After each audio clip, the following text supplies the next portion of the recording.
Yo, what's up? It's Sampe, and it's time to take a closer look and reveal some of the secrets of fast downpicking. Take into consideration like three really basic things which you already might be aware of, but are really crucial to being successful to downpick properly.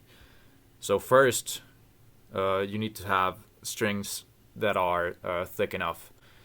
So that's when you strike down, the string has enough pop to bring it back up. I've listed in the description below what I think are the about correct string cages for the maybe 4 to 5 basic standard tunings starting from D or something. Alright, so that's number one.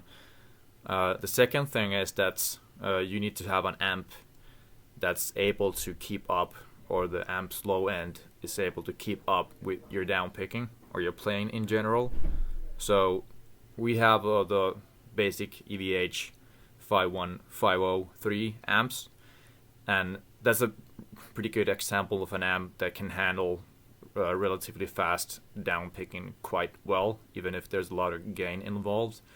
So any of those 5150 based amps are good. If you're using those kind of amps that are a little less gainy and the low end isn't that tight, you're probably going to have to boost the input signal just a bit in order to get that, tightness. So string thickness and then amp selection in general. If you've gone digital and you have a Kemper and Axe effects or something like that, you're probably well off, and those things can keep up quite nicely. The fuck? Oh yeah, the pick. Sort of important. Let me catch one. So yeah, I think it's better to have something that really doesn't give in all too much.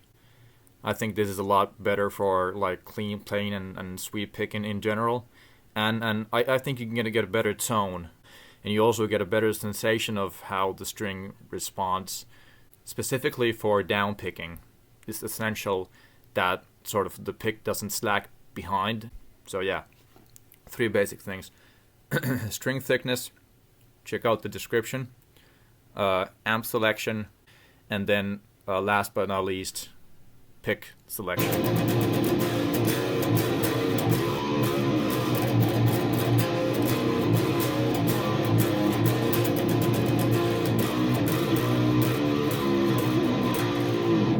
Three things regarding the sort of like gear-ish elements of downpicking, and I have 3 more regarding how to actually play. First and foremost, there's this one concept that I've sort of been developing and I've been explaining to people who've asked me how I downpick the way that I downpick, and it's called floating on top of the response that you get off of the string. Try to like gather that initial power, and to have that power sort of move onwards in the riff. It's the same thing as when you start doing blast beat on the snare drum. You hit it first, and then you get a response from the skin, and it helps you to float on top. So this is the same thing that's happening in here. So here's where the sort of string thickness and the pick that you're using become real crucial. So if either of those two fail, you can't really get that floating action going on. So floating, number 1. Number 2, hand position. A lot of guitar playing comes on this hand, based on the wrist, right? And you might think that fast down picking is also a wrist action. Well, could be for some. For me, it's not. I like to set it up like so that I tense up my shoulder. So my shoulder is actually kind of like fixed all the time. And I'm not getting the power from the wrist, but instead the forearm moves. So from the elbow down, I'm kind of locked in, as well.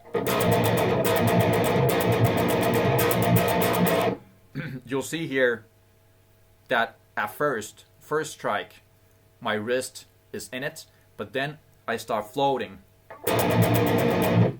In the wrist, there's not enough power, and I don't get that tension. But when I start sort of like moving the whole forearm with a good base here in my shoulder, there's a lot more power and a lot more pop, and I can feel the accents a lot better.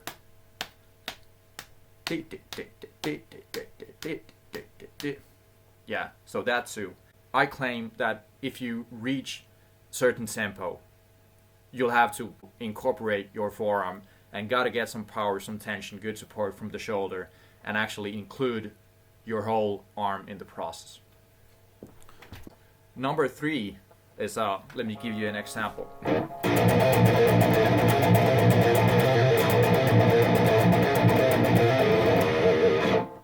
You can see in the riff, I'm able to rest because of how the riff is written. So all the notes that I'm inserting in between are actually the time that my hand here is able to rest.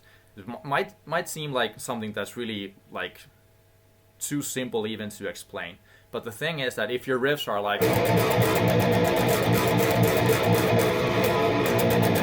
and you're sort of down picking all the time, the lactic acid is building up in your hand, and you get no rest. You get no rest whatsoever. So basically, this is actually something that's sort of happening to me by accident, and has a lot to do with how my riffs are written. But I sort of keep at least this like micro pauses in between the downpicked sections, giving my arm just enough time to recuperate before the next set starts. 3 things about your gear, 3 things about playing.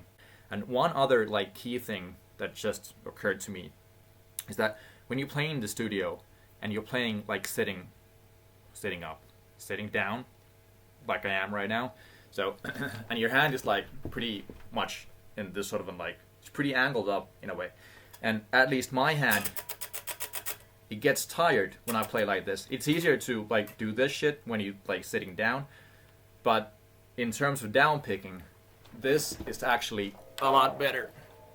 So when I'm standing up, hand is hanging here, relaxed, and it's a lot easier for me to play the super fast parts.